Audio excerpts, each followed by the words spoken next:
Sylvia, what you doing? I'm putting the all my kitchen waste into the back into the ground. Like right here is the remains of a corn cob and a corn cob husk.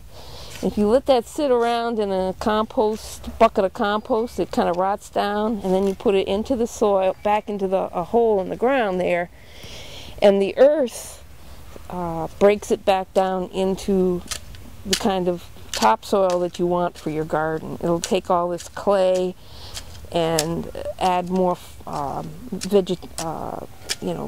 vegetable matter into the ground, and makes it richer and more palatable to the earthworms and your tomato plants. And all that clay stuff we had before will be kind of broken up, right? Yep. And the other thing is that oxygen in there. Yep. And it also helps us save on putting on garbage costs. We don't have to throw all our garbage out into garbage dumps. We can reuse it in our own yards. And this saves us money both as taxpayers, and just it's better for the environment. So you said you dug a hole? Did you dig a hole or just kind of spread it? I dug a little hole because spreading it is kind of yucky, and then I just mixed it in with the regular topsoil that I dug out of it, and I'm burying it again. And I scraped a little of the compost off so I can sort of put that back on top, but by now most of the compost is already broken down. I mean, not the compost, but the mulch, which is made from bark and ground up trees. It's pretty much turned back into the soil already, which is one of the good things about mulch. So by next spring, this will all be just good dirt. Right. What can you put into a compost bucket, such as this one?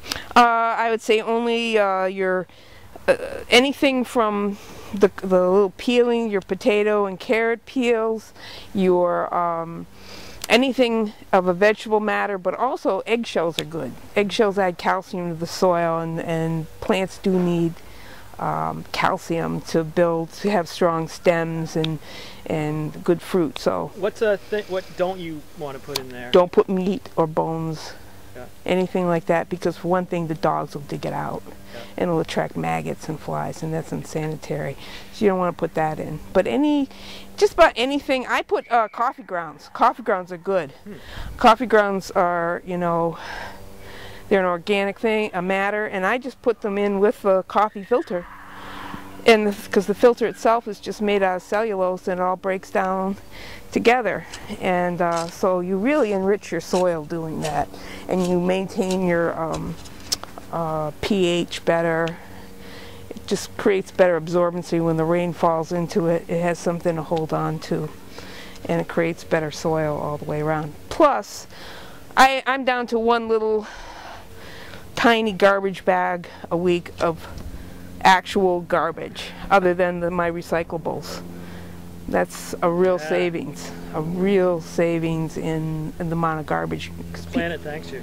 That's right. Well, also, we never think about how much it costs to throw garbage out. I worked for a big city. I know that it costs a lot of money to throw out garbage, and where to get a place to throw the garbage. All these are huge environmental concerns, but also it just comes out of your pocket. So if you're a smart taxpayer, you're going to compost. Take that effort to do that. Great. It's not just about going green.